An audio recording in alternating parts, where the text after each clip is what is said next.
So for Hindus seeking God, that is Hindus who want to get liberation, the way of work, that is karma yoga, is more important than the way of knowledge, Gyan Yoga.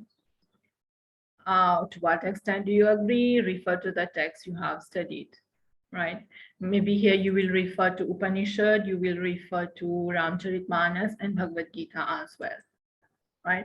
So the question says, if we want to get moksha, for Hindus, karma yoga is more important than Gyan yoga. You have to discuss.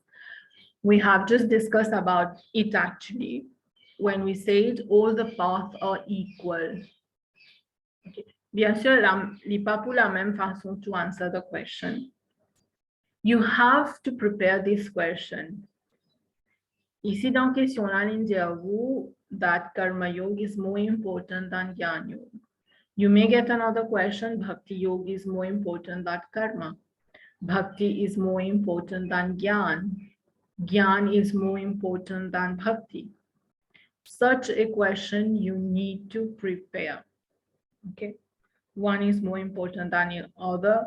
Je peux capable a question like this, right?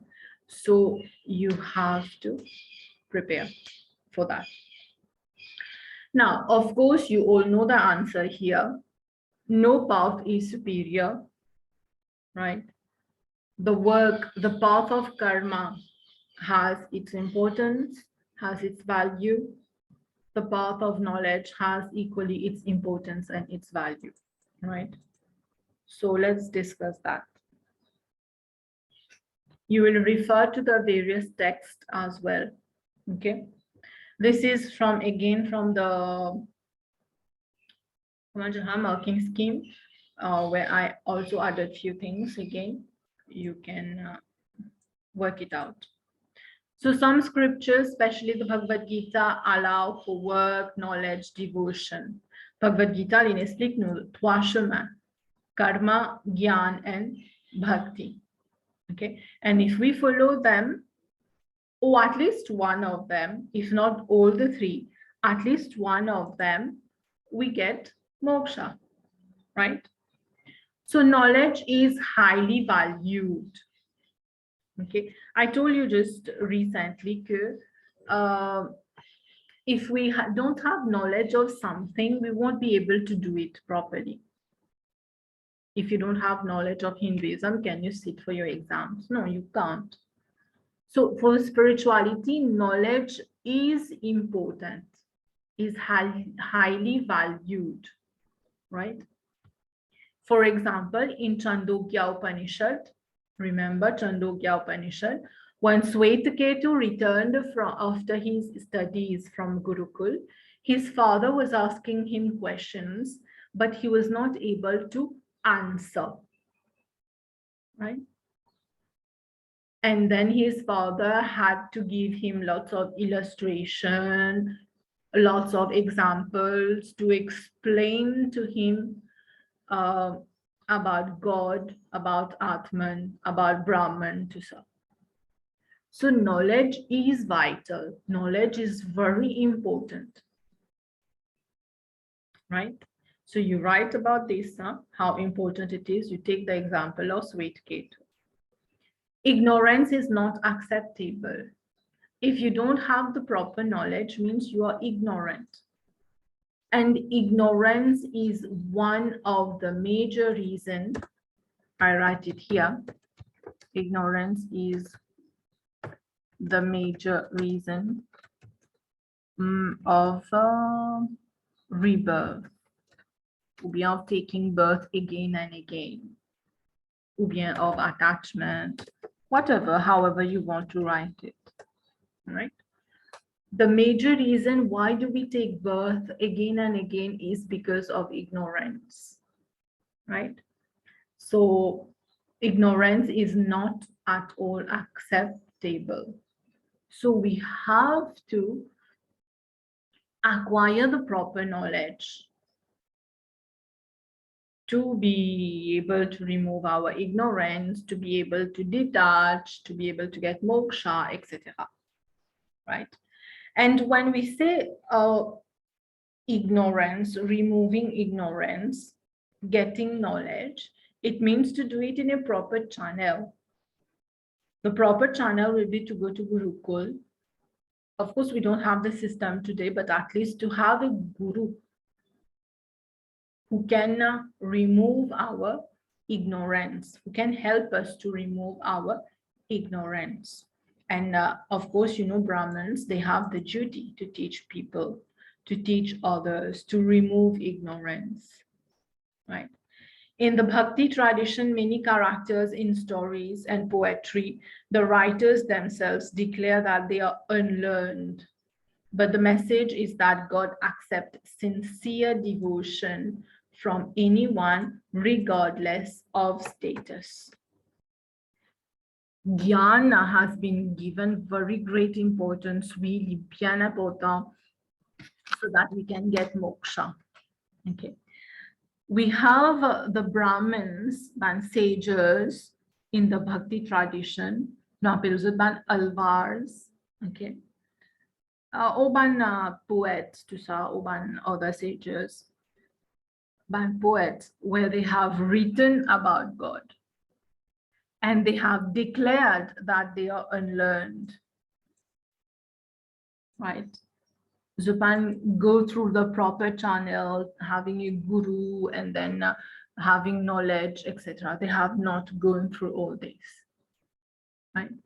But despite that, they are great people, they are great writers, they are great poets in the Bhakti tradition.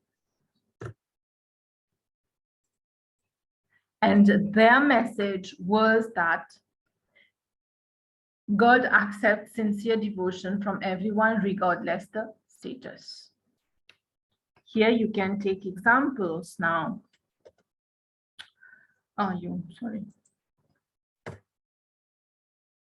Here you can take example like Shabari,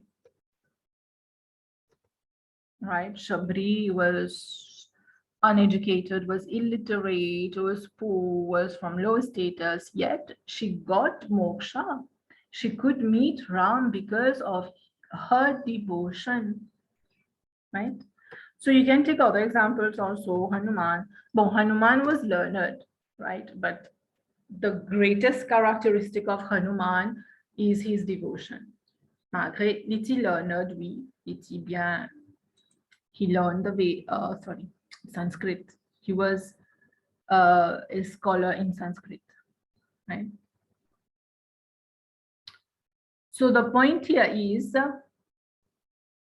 Gyan Yoga, bien important. Mundaka Upanishad, India nous a focus on Gyan Yoga as well. Mundaka Upanishad, what he says, we need to focus on Gyan Yoga, but it also advocates the importance of other paths as well in the Mundaka Upanishad. And in Ramcharitmanas, of course, Tulsidas Januku, the easiest way to God is bhakti, is devotion. Right? Écrire beaucoup examples dans ce livre. Okay. So this will be for this question. You can take notes or whatever we discussed about the previous question now. So, right?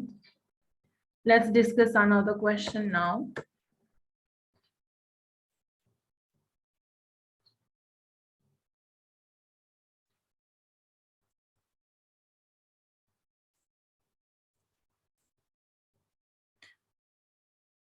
« 2017, toujours, specimen paper, numéro 2, D.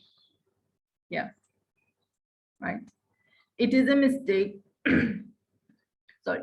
It is a mistake to think that bhakti is an easy way to God. How far do you agree, etc., etc. Right? So to very anti similar to this question we have just discussed. Un petit peu, hein? Not exactly, bien sûr. Make sure you don't learn an answer by heart. In our zélé faire ça, for what reason I don't know. You know, get une question comme ça, it will come. Saying that bhakti is easier way, ou bien karma is better than the other path. So we have students who learn answers by heart. Don't do that, right? When you learn something by heart, you can't give your view upon it. You can't criticize it, you know. So write your own stuff.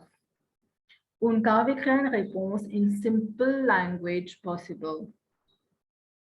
But if the content is there, you will get your marks, right? Remember that. So it is a mistake to think that bhakti is easy way to God. You have to discuss. Est-ce que bhakti is easy way or not? By the way, we will have to talk about bhakti. Bhakti here. In the first question, we were talking about bhakti, where I told you about the definition of bhakti. So bhakti means, I take it from here. It comes from the word bhaja. Bhaja means,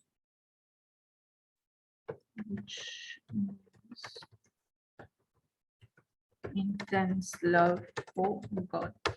Bhakti Vidya, intense love for God. Maybe you are going to do Japam and Mala Jap, Jai Shri Ram, Jai Shri Ram. This is Bhakti. We are going to do Havan, fire sacrifice. This is Bhakti.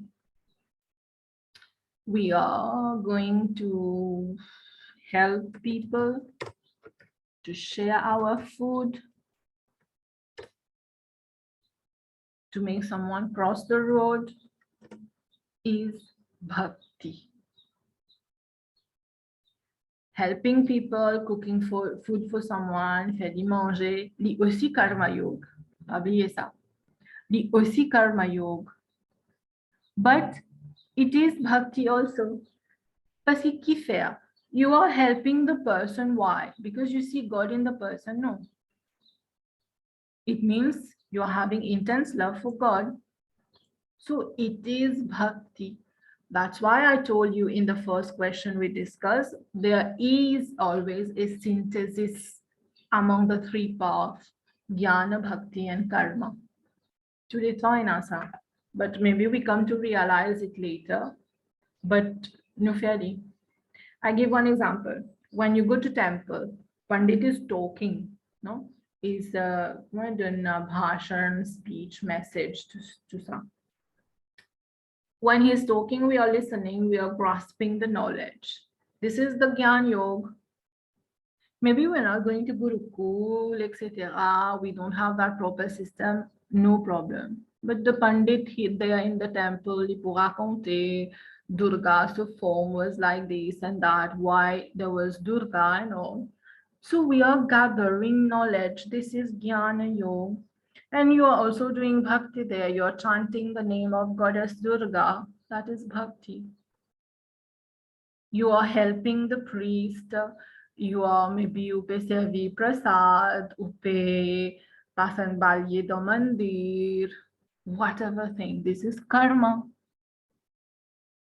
So dans sa action qui nous peut faire la même, on a tous les trois yoga actually in it. That is what exactly I meant by synthesis of among the three paths, right?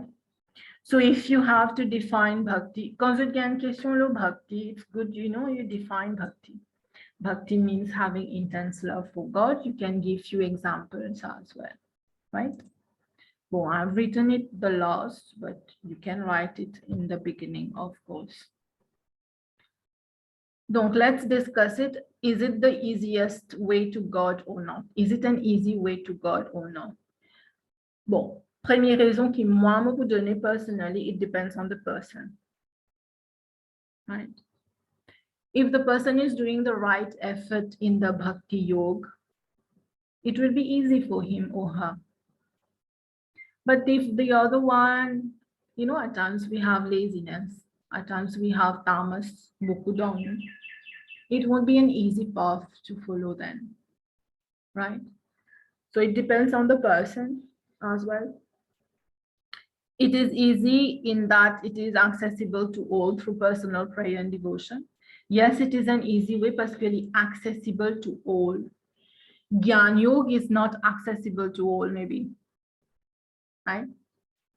Pas tout le monde qui est content apprendre, pas tout le monde qui est content apprendre under someone, right? But bhakti is accessible to all. You're helping someone, you're doing bhakti. You just take the name of God, you think about God, it is bhakti. So it's easy one, right? But it should be continuous, no doubt. It is not affected by caste, status, wealth. You can take examples again here, Shabri, etc. Take any example you want. Shabri was low caste and all. On the other hand, it depends on the worshipper's humility, acknowledgement of faults, such as Hanuman. Hanuman Tidiya so kat verite like Hanuman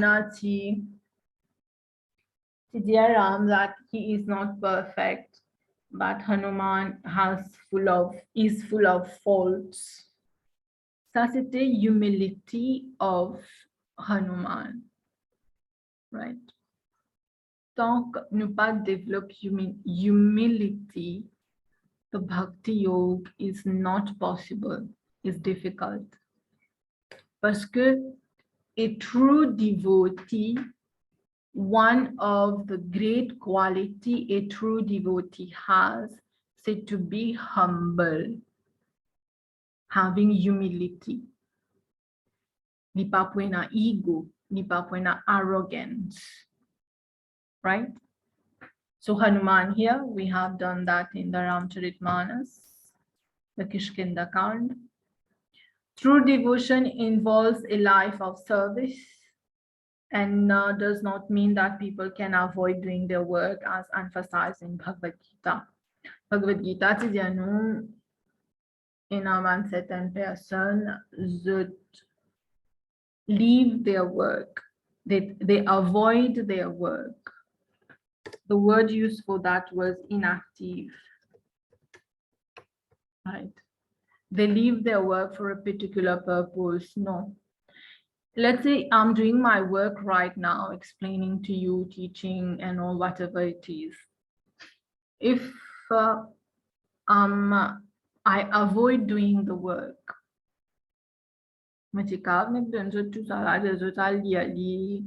comprend and you do the work, right? But I'm taking my time, I'm taking your time, your patience, my time, my patience to explain my energy, your listening, right? But there is a kind of work, a kind of service being done in that work. So it will be fructified in a pot. It is called true devotion. Dans n'importe qui travail nous faire, there should be devotion. When you are studying, you are doing your work. If you're doing that sincerely, this is called devotion. Devotion par le job the temple. Pas exactly ça. It includes it, yes, but if you read something, you have your full attention on it, it is devotion, right?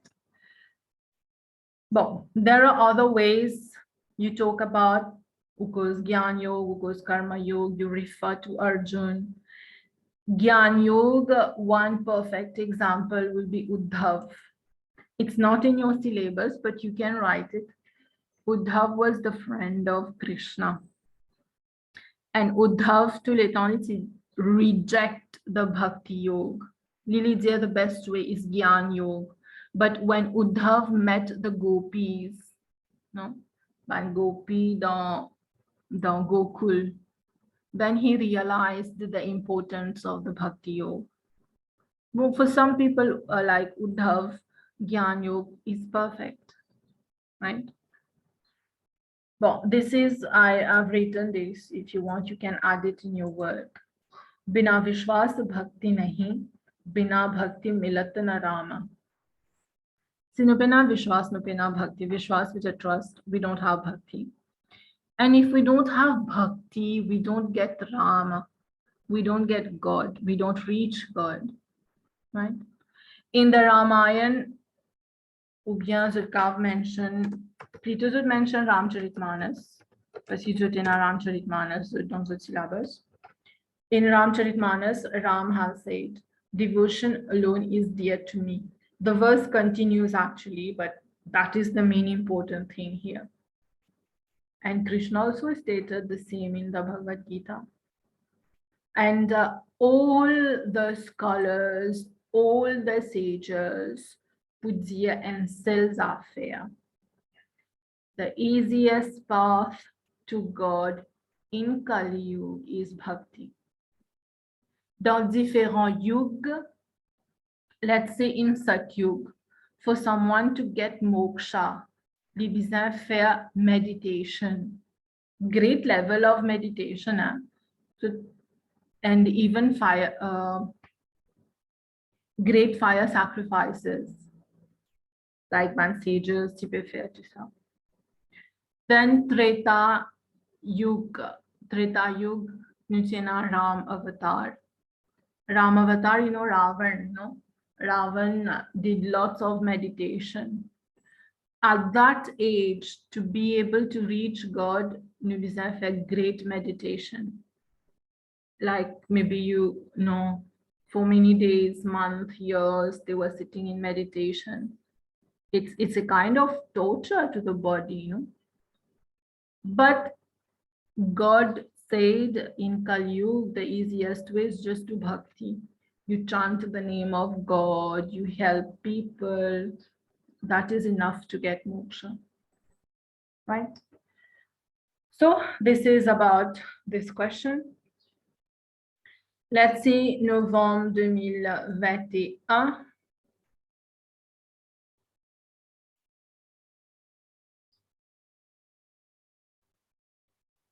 Question D. The way of knowledge is the hardest path to follow for Hindus seeking liberation. Maybe you will see the similarity now among those questions. Ici, the path of knowledge is the hardest path which exists. Quelque part vrai, right?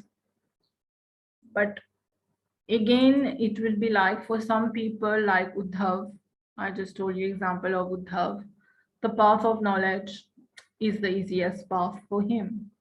But for others, it might be difficult. It might be hard. Peut-être pour l'autre, dis-moi, c'est comme si pour nous, right? Let's say like Shabri, like Kevat.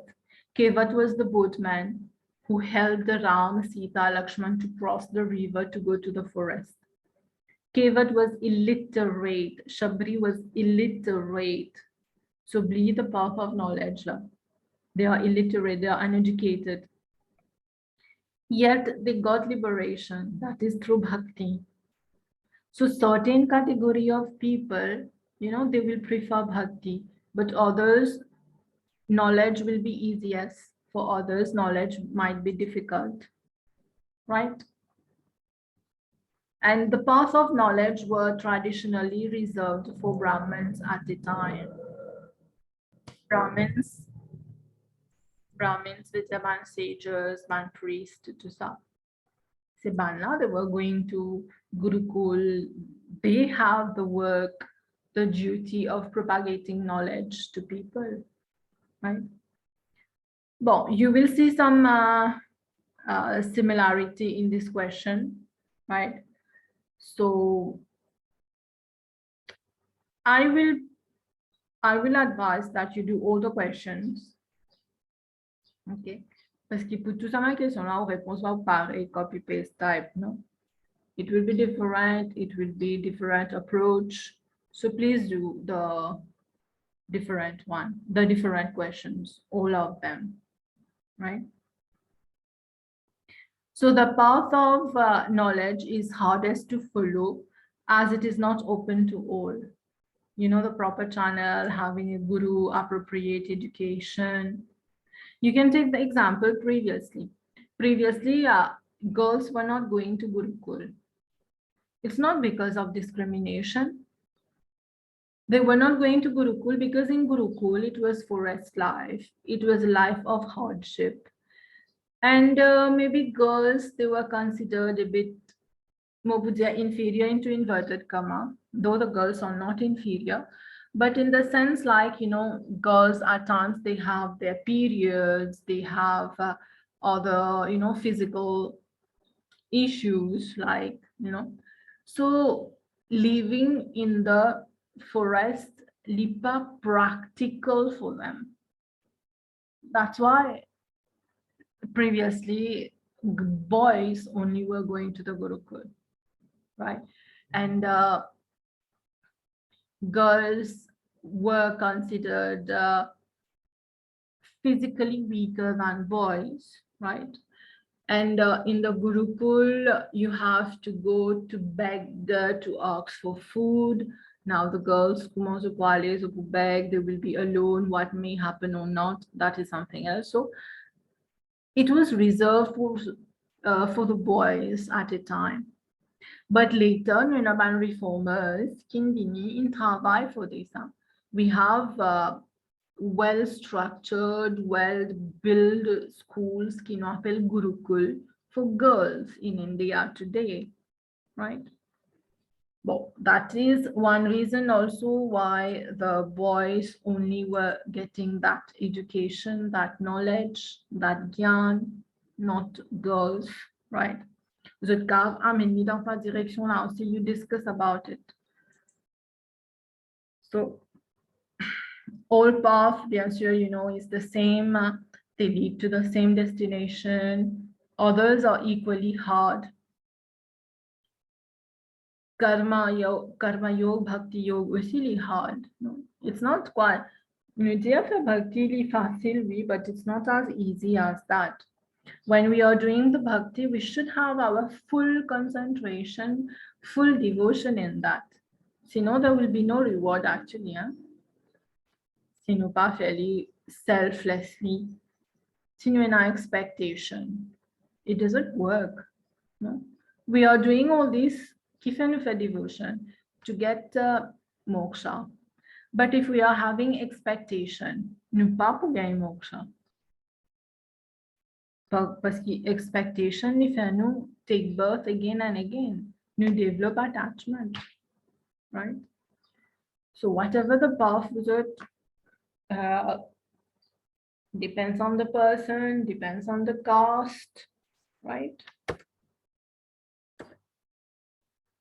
So let's discuss another question. This is the last question. Novembre 2020. Explain why Hindus might disagree about the values expressed in ancient Hindu writings. Quand on dit ancient Hindu writings, premièrement, c'est Veda. Veda, nous avons Upanishads, Ramcharitmanas, Bhagavad Gita, right? So why Hindus might disagree about the values written in the scriptures? Bon, premièrement, we have to understand les 5 points en un. We have to understand the texts are divided into 2 categories, the Shruti and the Smriti. Shruti, c'est Upanishad, Ved, they are Shruti. Smriti, Ramcharitmanas, Bhagavad Gita are considered to be Smriti. This division is not based on age, but on what is considered to be their origin. Qui fait un appel Ved and Upanishad Shruti? Parce que it was given by God. But Ramcharitmanas and Bhagavad Gita was written by common man. Ramcharitmanas was written by Tulsidas. Mahabharata was written by Vedvyas. et dans Mahabharata, et dans Bhagavad Gita, bien sûr. Right? So this division exists not because laquelle c'est avant and all, no, but it depends upon their origin. From where does that come? Do they come from? Right? Texts which are considered Shruti are therefore more important. We have a category of people who donne Shruti plus l'importance. That is, they donne Ved and Upanishad more importance. Parce que Ved and Upanishad comes directly from God. So they are more important. Whereas Smriti texts are given lesser importance. Right? Like Ramayana, Ramcharitmanas and all. Because they were written by someone, a common man. Tulsidas was a common man. Tulsidas was someone who loved his wife so dearly qu'il ne pouvait pas vivre sans son madame. Si son madame a côté son papa, côté son parent, il parlait even at night, at any time. He was such a person, Tulsidas, and Tulsidas himself wrote the Ramcharitmanas.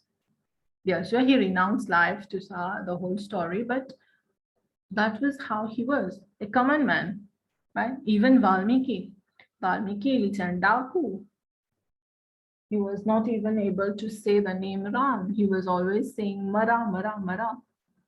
Iska finally Ram, right?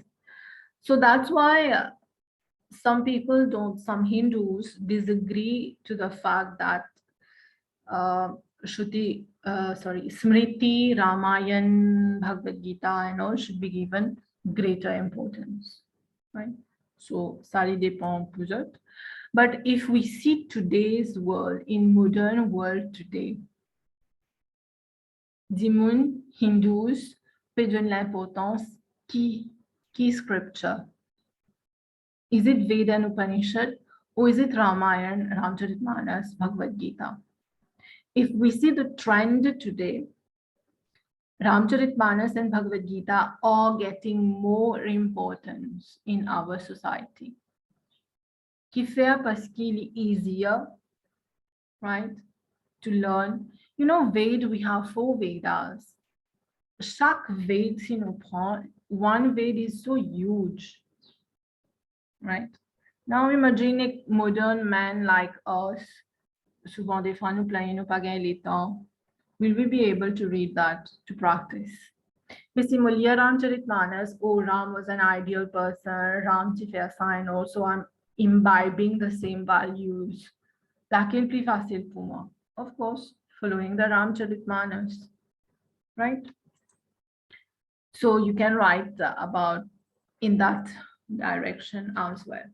If some Hindus disagree about the values expressed in ancient Hindu writings, that is the Veda and the Upanishads, right? So dear, that will be all for